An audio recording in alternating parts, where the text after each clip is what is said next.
कृष्ण कन्हैया लाल की जय। श्री निजानंद स्वामी की जय। श्री प्राणनाथ प्यारे की जय। धर्म प्राण सुंदर साथ जी, आप सभी को सप्रेम प्रणाम। प्रातःकालीन सेवा पूजा के प्रसंग में भोग के पश्चात आचमन अथवा अचवन इसमें पहुँचे हैं। सामान्य रूप से भोजन करने के पश्चात हाथ धोते हैं, कुल्ला करते हैं। हम लोग भी ऐसा कार्य करते हैं। तो अक्षरातीत पूर्ण ब्रह्म परमात्मा को हम कुछ खिलाते हैं, भोग लगाते हैं, तो हमारा भाव यही रहता है कि उनको भी हाथ धुलाएं, कुल्ला करवाएं। उसके बाद में मुंह में सुगंधी वाली वस्तु कोई चीज़ दे दें, जैसे इलायची वगैरह खाते हैं, कोई दाल वगैरह खाते हैं, कोई दूसरे वस्तुएं खाते हैं। सब ने अलग अलग बनाई हुई होती है। तो ऐसी वस्तु हम अक्षरातीत धामधनी को, श्री श्यामा जी को वो भी प्रस्तुत करें, ऐसा भाव होता है। उसी भाव से यहाँ पर हाथ धुला करके, कुल्ला करवा करके, फिर सुगंधीदार वस्तु, मुखवास जिसको कहते हैं, मुख में सुगंधी आए वैसी, तो ये देते हैं। मुखवास में कई लोग आर्टिफिशियल सुगंधी वाली वस्तुओं का उपयोग करते हैं। ये वैसे स्वास्थ्य के लिए हितकारी नहीं है। जो नैसर्गिक रूप से सुगंध हो ऐसी वस्तुएं ही लेनी चाहिए। तो उसमें इलायची वगैरह, लवंग वगैरह ये सुगंध देने वाली वस्तुएं होती है। ऐसे शारीरिक स्वास्थ्य के लिए आप तिल लेते हैं तो तिल से कैल्शियम मिलता है। इसी प्रकार सौंफ वगैरह लेते हैं तो सौंफ से पाचन ठीक रहता है और वायु का प्रकोप नहीं रहता है, पेट में स्मूथनेस आती है। ऐसे अनेक चीज़ें हैं। जैसे अलग अलग प्रकार के दाल वगैरह होते हैं, ये अलग प्रकार के दाल, हाँ, दालचीनी भी इसमें लेते हैं। तो दालचीनी के भी अनेक प्रकार के लाभ होते हैं। ऐसे जो भोजन के पश्चात लेने वाली चीज़ें हैं, इन सब में अनेक प्रकार के लाभ हैं। ये कुल्ला करने के पश्चात लेते हैं। सामान्य रूप से कुछ क्षेत्र ऐसे हैं जहाँ पर भोजन के बाद अंतिम में मीठा खाते हैं। मीठा में मुख्य रूप से प्राचीन परंपरा तो ये रही है गुड़ खाने की। बाद में लोगों ने सोचा कि गुड़ तो साधारण वस्तु है, तो कुछ और मीठी वस्तुएं खानी चाहिए। वास्तव में गुड़ सबसे उत्तम है दूसरी मीठी वस्तुओं से। मिठाई वगैरह चीनी से बनती है। चीनी स्वास्थ्य के लिए लाभदायी नहीं है, वह हानिकारक है। चीनी, नमक, ये सब चीज़ें ना, ये सफ़ेद, इनको एक प्रकार से वाइट पॉइजन ऐसा भी बोलते हैं। ये सफ़ेद जहर है। इनका सेवन तो जितना कम करें उतना अच्छा होता है। चीनी वगैरह की तो आवश्यकता होती ही नहीं है, क्योंकि चीनी मिश्री का भी निर्माण है, वो चीनी की तरह से होता है। हाँ, प्राचीन समय में मिश्री बनाते थे तो वो थोड़े भिन्न प्रकार से बनाते थे, इसलिए चीनी से मिश्री को अच्छा माना है। किंतु अभी जो बनाते हैं उसमें सही तरीका नहीं है। तो उसको साफ करने के लिए विभिन्न प्रकार से कास्टिक सोडा वगैरह का उपयोग करते हैं। उससे उसमें अम्ल बढ़ जाता है। शरीर वैसे ही अम्ल बनाता है, एसिड बनाता है पाचन के लिए। वो एसिड बढ़ जाता है तो दिक्कत होती है। इसलिए प्राचीन प्रणाली ये रही, भोजन के बाद में एसिड बढ़ता है तो उस समय पाचन तो होता ही है, तो पाचन के साथ साथ में एसिड ज़्यादा बढ़ने से और नुकसान भी हो सकता है। तो ऐसे में उसको कंट्रोल करने के लिए गुड़ वगैरह लेते थे। गुड़ जो देसी तरीके से बनाया हो, ऑर्गेनिक हो, उसमें दूसरे कोई केमिकल नहीं डाले हों, सफाई के लिए विभिन्न केमिकल डालते हैं, उसकी जगह पर प्राकृतिक तरीके से साफ़ करते हो। जैसे भिंडी वगैरह, उनका पूरे भिंडी का तो पूरा पौधा ही, तो उसको कूट करके वो पानी डाल देते हैं तो उससे साफ़ हो जाता है। वैसे तो जो लोग अपने घर में गुड़ बनाते हैं तो वो लोग तो गन्ने के छिलके उलके निकाल करके सफाई करके बनाएंगे, तो उनको साफ़ करने के लिए ज़्यादा कुछ करने की आवश्यकता ही नहीं पड़ती है। किंतु वो सारा कचरे के साथ में गन्ना पेल देते हैं ना, तब जा कर के सफाई करनी पड़ती है। तो आजकल गंदगी बढ़ाते हैं तब सफाई करनी पड़ती है, बाकी गंदगी नहीं बढ़ाएंगे तो सफाई ज़्यादा करने की ज़रूरत ही नहीं पड़ती है। तो गुड़ क्या होता है, गुड़ उसमें से एसिड नहीं बनता, एसिड को शांत करता है। ऑर्गेनिक हो तो यदि उसको भी केमिकल डाल करके साफ़ करवाया हो तो वो चीनी का छोटा भाई हो गया। चीनी बड़ा भाई है और गुड़ छोटा भाई है, तो फिर वो बहुत ज़्यादा लाभ नहीं करेगा। चीनी और गुड़ में मुख्य रूप से फ़र्क यही है कि सोर्स एक ही है, गन्ने के रस से ही बनता है, किंतु चीनी की प्रोसेसिंग रीत है, तो उसको तैयार करने का प्रोसेस है वो अच्छा नहीं है। उसको साफ़ करने के अलग अलग प्रकार के तरीके अपनाए जाते हैं, अलग अलग प्रकार के केमिकल डालते हैं और उसमें चमक दिलाने के लिए अलग केमिकल डालते हैं। ये सारे नुकसान करने वाले होते हैं। जबकि गुड़ में सफाई करने के लिए डालना पड़ता है, क्योंकि वो कचरे के साथ में पेल देते हैं, रस बनाते हैं, इसलिए कचरा निकाल करके बनाएं तो उसमें कुछ साफ़ करने की खास आवश्यकता ही नहीं पड़ती है।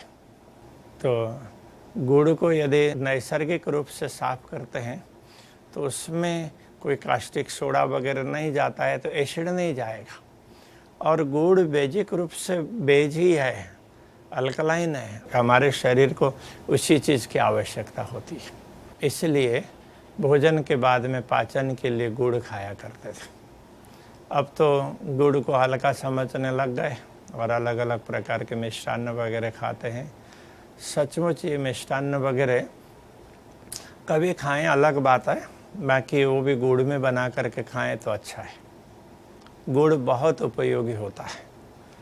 ये तो हो गया भोजन का ही एक अंश, किंतु यहाँ आचमन की बात कर रहे हैं तो ये तो राज्य के आचमन की बात कर रहे हैं, तो उनको ये इन सब चीज़ों की आवश्यकता नहीं होती है, किंतु हमारा एक भाव है। उनको हम हाथ धुलाते हैं, कुल्ला करवाते हैं, उसके बाद में मुख में सुगंधित द्रव्य देते हैं, तो हमें ऐसा लगता है कि हमने राज्य को अच्छा, उनके लिए उनके अनुकूल कार्य किया और उनको प्रसन्न किया। तो पहले आप आचमन सुन लीजिए, उसके बाद में फिर इसमें तो 2 ही पद हैं, 2 ही चौपाई है, तो उसको बहुत छोटे में ही बताएंगे, बहुत संक्षेप में उसका अर्थ भी बताते हैं, तो आप उस अर्थ को भी समझ लीजिएगा। आचमन कीजे कृपा निधान सुंदर, आचमन कीजे परम निधान।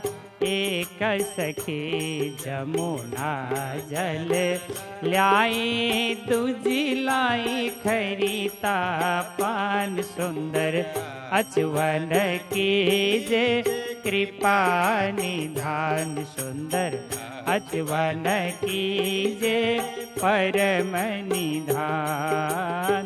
काथो सुपारी चूना लवंग इलायची बीड़ी वाली चतुर सुजान सुंदर अचवन कीजे कृपा निधान सुंदर अचवन कीजे परमनि आप पाए सखियन को दीजे आप आरोग्य सुंदर साथ को दीजे छात्रशाल कुरबान सुंदर अचवन कीजे कृपा निधान सुंदर अचवन कीजे परम निधान।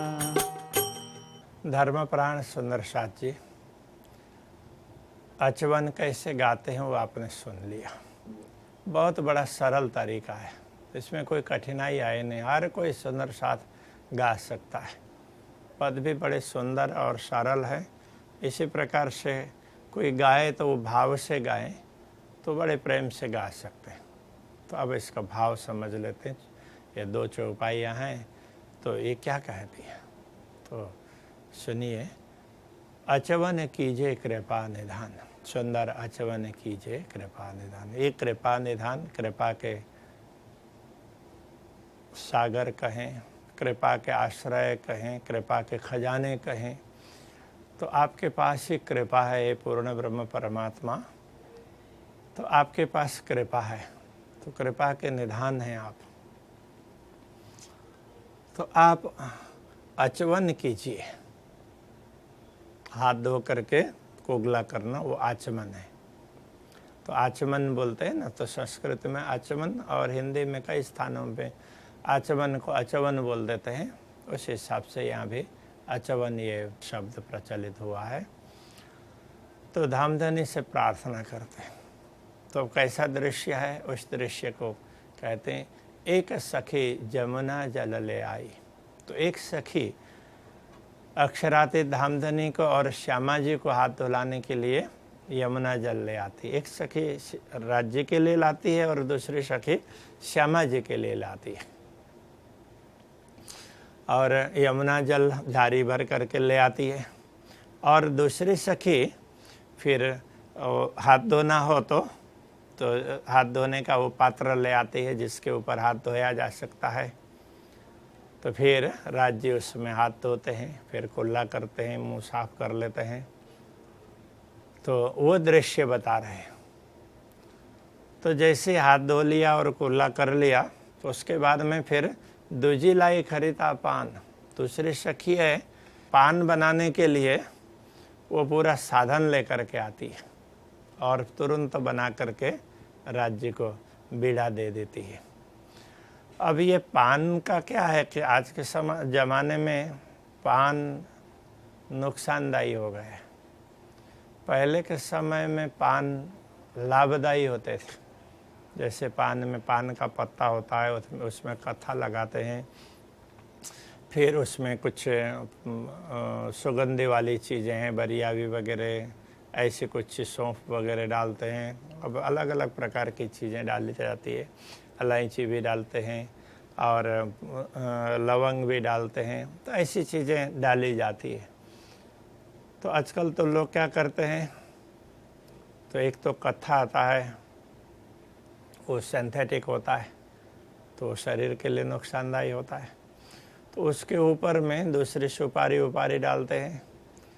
और तीसरी सबसे खतरनाक चीज़ है, तो उसमें तम्बाकू डालते हैं। तो ये सारी चीज़ें नुकसानदायी है, इसलिए हम लोग पान के लिए मना करते हैं। अभी तो हम लोगों ने शुद्ध ये कथा शुद्ध नहीं मिलता है, इसके हिसाब से मंदिर में नवतनपुरी धाम में तो हमने पान का बीड़ा लगाना ही बंद कर दिया, क्योंकि हमने बहुत जगह तपास किया तो वो शुद्ध मिलता नहीं है। और सिंथेटिक लगाएं तो ये अच्छी चीज़ नहीं है, इसलिए हम लोग पान का बीड़ा नवतनपुरी धाम में नहीं लगाते। लगाना चाहिए, शुद्ध मिले तो। अब कत्था शुद्ध है, वो तो पेड़ से बनता है, अब वो उसके पेड़ ही नहीं मिलते हैं, तो खैर के पेड़ हो, उसको उसकी लकड़ी है, उसको पानी में डाल करके तो उसको पकाते हैं। पकाने के बाद में लकड़ी है वो गल जाती है, तो उससे फिर एक प्रकार का पेस्ट जैसा बनता है। वो पानी उसी हिसाब से, लकड़ी के हिसाब से उतना ही पानी डालना होता है। तो इस हिसाब से पकाते हैं, लकड़ी के टुकड़े टुकड़े करके तो उसमें पकाते हैं। तो पकाते पकाते पकाते तो वो फिर वो लकड़ी गल जाती है और उसका वो पेस्ट बनता है। तो ये सही रूप में कत्था था। तो पाचन के लिए बहुत बढ़िया होता है। तो ये सब चीज़ें स्वास्थ्य लाभ के लिए हुआ करती थी। आजकल अब ऐसा नहीं रहा है। तो दूसरी सखी क्या लाती है? खरीता पान, पान का खरीता। वैसे कई स्थानों में खरीका भी लिखा हुआ है। यथार्थ में हमें तो खरीता का अर्थ मिला, खरीका का कोई अर्थ नहीं मिला डिक्शनरी में। खरीता ऐसा है कि मध्य प्रदेश में गाँवों में इस प्रकार के शब्द का प्रयोग होता है कि जैसे पान बनाने के लिए अलग अलग साधन हो, तो उनको एक कपड़े के थैले में वो साधन बना करके रखते हैं। तो वो थैला है, तो उस थैले को खरीदा बोलते हैं। तो हमें लगा कि खरीदा शब्द है, ये सही है, खरीता का खरीका हो गया होगा। बाकी खरीका का कोई अर्थ निकलेगा, किसी को पता हो तो वो बता दें, तो हमें भी बड़ा आनंद आएगा। हमें ऐसा नहीं मिला, इसलिए हमने ऐसा मान लिया कि खरीता शुद्ध है। हो सकता है खरीका भी शुद्ध हो और उसका भी कोई अर्थ निकलता हो, तो किसी को भी ये पता चले तो वो ज़रूर बता दें। तो अभी हम खरीता के हिसाब से करते हैं कि एक सखी हाथ धुलाती है और दूसरी सखी पान का बीड़ा बनाने की वस्तु ला करके तो फिर वहीं तैयार करके तो हाथों हाथ दे देती है। तो उसमें क्या क्या डालती है? कात सुपारी चूना लवंग इलायची बीड़ी वाली चतुर सुजान। तो कत्था है तो उसमें सुपारी, तो सुपारी भी अब उसका प्रोसेस है वो ख़राब है। यदि वो सही तरीके का प्रोसेस हो तो सुपारी भी इतना ज़्यादा नुकसान नहीं करता। तो वो भी कषाय है, इसके हिसाब से वो एसिड को कम करने वाला होता है। अब इसमें चूना डलता है, तो आप देखिए तो चूना है वो तो एसिड को कम करने के लिए सबसे महत्वपूर्ण है। तो जिन लोगों के भी शरीर में एसिड बढ़ता है, तो एसिड बढ़ने के बाद में चमड़ी के विभिन्न प्रकार के रोग होते हैं धीरे धीरे, जैसे सोरियासिस वगैरह होते हैं, दूसरे होते हैं। ऐसे लोग यदि शुद्ध किया हुआ चूना वो भी बहुत कम मात्रा में लेना होता है, जैसे वो गेहूं का दाना हो तो इतना, चावल का दाना हो इतना ही लेना होता है एक बार में। तो दैनिक ले सकते हैं, दिन में 2 बार भी ले सकते हैं चावल के दाने जितने लें। तो बाकी बड़े लोग होते हैं तो वो चने का छोटे वाले चने होते हैं उसके दाना जितना ले सकते हैं, उससे ज़्यादा नहीं लेना चाहिए, फिर तो वो पथरी हो जाएगी। क्योंकि वो उसको पूरा फिल्टर करने के लिए हमारे किडनी को और उसको ठीक करने के लिए लीवर को भी प्रॉब्लम आ जाती है।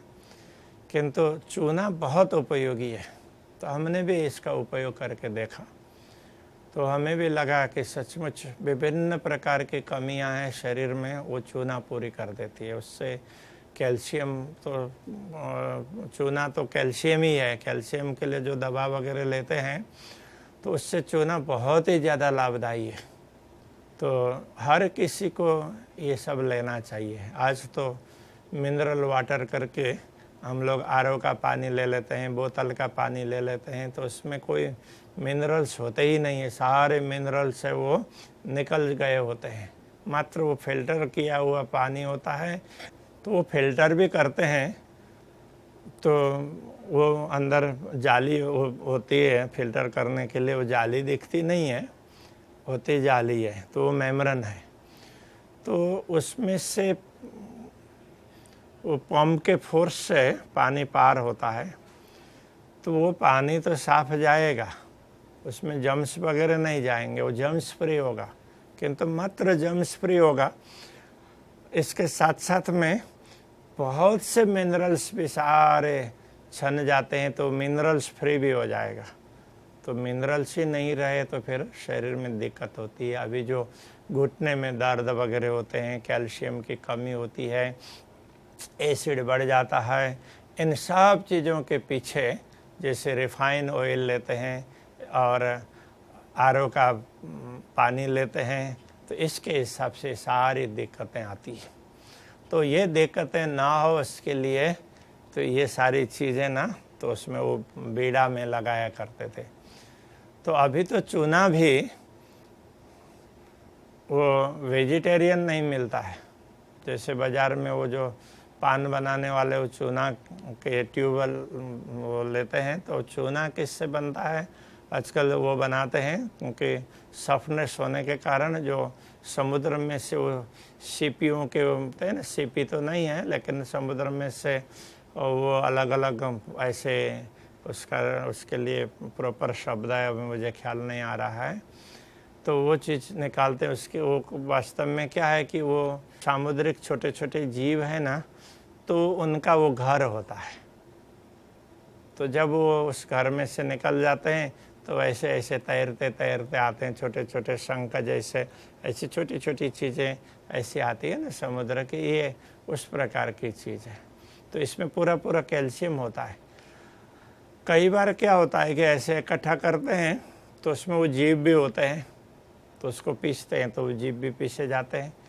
इसलिए ये चूना अभी जो उपलब्ध होता है वो खाद्य नहीं रहा। वेजिटेरियन लोगों के लिए, मांसाहारी लोगों के लिए तो कोई बात नहीं है, तो वैसे ही मांसाहार लेते हैं तो ये ले सकते हैं, किंतु शाकाहारी लोगों के लिए चूना उपयोगी नहीं है। तो अच्छा चूना घर में भी बना सकते हैं। लाइमस्टोन ला करके उसको पानी में डाल लें, उसका एक उसकी मात्रा होती है, कैसे बनाना होता है, कितना पानी है और कितना चूना है, उसको तो आप YouTube में सर्च करेंगे ना, तो खाने के लिए चूना बनाने का तरीका कई वीडियो आपको मिलेंगे। उसके लिए मुझे कहने की आवश्यकता नहीं पड़ेगी, मेरे से ज़्यादा एक्सपर्ट लोगों ने कहा हुआ है। तो आप उसी को मान करके अपने घर में चूना बनाएंगे तो बना सकते हैं। चूना का पानी भी ले सकते हैं और वो चूना भी ले सकते हैं। तो इस प्रकार से चूना तो मुझे लगता है कि आप जूस में डाल करके लीजिए, दही में डाल कर लीजिए, छाछ में डाल करके लीजिए। आजकल तो चूना हर किसी को लेना चाहिए, बच्चों से लेकर के बड़ों तक। बच्चों को देते हैं तो उनकी मंद बुद्धि भी कम होती जाती है, तो बुद्धि अच्छा काम करने लग जाती है, तो एक्टिव होते हैं, शरीर में सुस्ती नहीं रहती है। तो शरीर का ग्रोथ बढ़ाना है तो वो पूरा पूरा बढ़ता है। तो ऐसी बहुत सी चीज़ें ये फ़ायदे होते हैं। तो इसलिए ये जो राज्य के लिए उपयोग करने की बातें बताई ना महापुरुषों ने, ये हमारे लिए भी फ़ायदे के हैं, किंतु अब अच्छी चीज़ें नहीं मिलती है। यदि किसी को पान खाना है तो कथा के बिना खाना है, और सुपारी का भी प्रोसेस सही नहीं होता है, तो आप सुपारी भी मत डालिए। तो पान का पत्ता ले लीजिए, तो उसमें थोड़ा सा चूना डाल लीजिए, चूना अच्छा बना करके, तो उसको आपको स्वयं बनाना पड़ेगा, अथवा तो कोई ऐसा सही तरीके से बनाते होंगे तो ऐसे लोगों से आप ले सकते हैं। तो उसमें चूना डाल सकते हैं, बरिया भी डाल सकते हैं, बरियाली वगैरह, वो सौंफ वगैरह, बरियाली का तात्पर्य सौंफ। तो ऐसी चीज़ें हैं। और गुलकंद बनाते हैं कई लोग, तो सही तरीके से बना हुआ गुलकंद हो तो ये डाल सकते हैं। बहुत सी चीज़ें ऐसे डाल सकते हैं जो अच्छी चीज़ें हैं, ख़राब चीज़ों को छोड़ करके। जैसे तम्बाकू वगैरह डालने लग गए, वो बहुत ख़राब चीज़ है, कथा है, ये सिंथेटिक ही मिलता है, और वो ओरिजिनल मिले तो आप खा नहीं सकेंगे, वो तो हज़ारों रुपए किलो होता है, तो कोई पान वाला ला करके देगा नहीं, बाज़ार में मिलता नहीं है। स्पेशल रूप से मंगाना पड़ेगा, और वो भी क्या मालूम मिलावट हो, उसको टेस्ट करने के लिए हमारे पास कोई साधन नहीं होते हैं, इसलिए इन चीज़ों को हमें छोड़ देना होता है। तो ऐसे करके जो सही वस्तुएं हैं, जो शरीर को फ़ायदा करने वाली चीज़ें हैं, उन चीज़ों को ले सकते हैं। तो पान का पत्ता है वो बड़ा फ़ायदाकारी होता है, तो उससे तो गला भी ठीक रहता है, और उसमें भी कैल्शियम का प्रमाण होता है, और वो एसिड को कम करने के लिए बहुत काम करता है, क्योंकि तो वो भी कषाय वाला ही होता है। तो ये सारी चीज़ें हैं, तो एसिड को कम करने वाली चीज़ है और पेट को स्मूथ बनाने वाली चीज़ है। तो इस प्रकार का बीड़ा बना करके, बीड़ी वाली चतुर सुजान, तो बीड़ी बोलते हैं, छोटा बीड़ा हो ना उसको बीड़ी बोलते हैं, गुजराती में ऐसा कहा जाता है। वाड़ी मतलब बाल ना मोड़ करके उसको वो उसकी पान का बीड़ा तैयार करना। चतुर सुजान, तो चतुर और जानकार ऐसे सखी, तो जो बनाने में होशियार हो, जिसके बनाने का प्रैक्टिस हो, वो बना करके तैयार करके देती है। तो अब एक ही बीड़ा देती है ऐसा नहीं, कई तैयार करती है। तो अक्षरातीत धामधनी स्वयं लेते हैं, आप पाए सखियन को दीजिए, स्वयं भी लेते हैं और फिर ब्रह्मात्माओं को भी देते हैं। ऐसे ही दूसरी सखी श्यामा जी को ला करके ऑफर करती है, देती है, तो श्यामा जी भी स्वयं भी लेती है और दूसरे ब्रह्मात्माओं को भी देती है। तो इस प्रकार से तो ये आचमन के बाद में ना, तो कुल्ला वगैरह करके मुंह साफ करने के बाद में ये मुखवास के रूप में लेते हैं। तो छत्रसाल जी का ये पद है, तो कहते हैं छत्रसाल कुर्बान। छत्रसाल तो ये सारे दृश्य को देख करके धामधनी के चरणों में स्वयं को समर्पित कर देते हैं। तो ये हुआ आचमन का भाव। तो ऐसा सुंदर भाव रख करके कि ब्रह्मात्माएं अक्षरातीत धामधनी को भोजन करवाती है तीसरे भोम में, और उसके बाद में उनका हाथ धुलाती है, कुल्ला करवाती है, और फिर तो उनको पान का बीड़ा बना करके देती है। अक्षरातीत धामधनी स्वयं भी बीड़ा लेते हैं और ब्रह्मात्माओं को भी देते हैं। ये सारा दृश्य देख करके छत्रसाल जी स्वयं को समर्पित करते हैं। तो हम भी ऐसे दृश्य को देखने का प्रयत्न करेंगे तो हमें लगेगा कि हम भी धामधनी के चरणों में समर्पित हो जाएं। तो ये आचमन का अथवा आचमन का भाव था। आचमन का तात्पर्य ही मुख को शुद्ध करना है। भोजन के बाद में भोजन के कण वगैरह मुंह में लगे होते हैं, तो हाथ भी धोना होता है और मुख को भी शुद्ध बनाना होता है। इसलिए भोजन के बाद कुल्ला करना अनिवार्य है। तो उसके बाद में सुगंधित द्रव्य इस प्रकार की अच्छी चीज़ें हैं, तो इनको हम लोग ले सकते हैं। तो जो सही है वो ले लें, और जो सही नहीं है उसमें सुधार भी कर लें। तो कई जगह पर वो कथा वगैरह वही यूज होता है, हम लोग देखते हैं। इसलिए मैं तो कहीं भी जाता हूँ तो पान का बीड़ा तो नहीं लेता हूँ, और ऐसा भी नहीं है कि हम पान का पत्ता नहीं खाते हैं। तो कभी कभी गले में खराश वगैरह हमारा तो ज़्यादा ही होता है, तो पान का पत्ता मिलता है तो हम तो उसको ले करके धो करके उसको चबा लेते हैं, तो उसका हमें लाभ भी मिलता है, गला साफ़ होता है, तो वो गले में स्वेलिंग हो तो वो भी ठीक होता है। ऐसे बहुत सी बातें हैं, बहुत से लाभ हैं ये पान से होते हैं। और अभी जो बाज़ार में पान मिलता है और पान बनाने के लिए जो भी सामग्री मिलती है, उसको यदि हम छटनी करके बनाते हैं तो पान का बीड़ा ले सकते हैं। यदि छटनी किए बिना बिना विचारे ही लेते हैं तो वो नहीं लेना चाहिए, तो वो निषिद्ध वस्तु में आने लग जाता है। तो इस प्रकार ये आचमन का भाव यहाँ पर समझाया। तो अभी के प्रसंग को यहीं रखते हैं। श्री कृष्ण कन्हैया लाल की जय।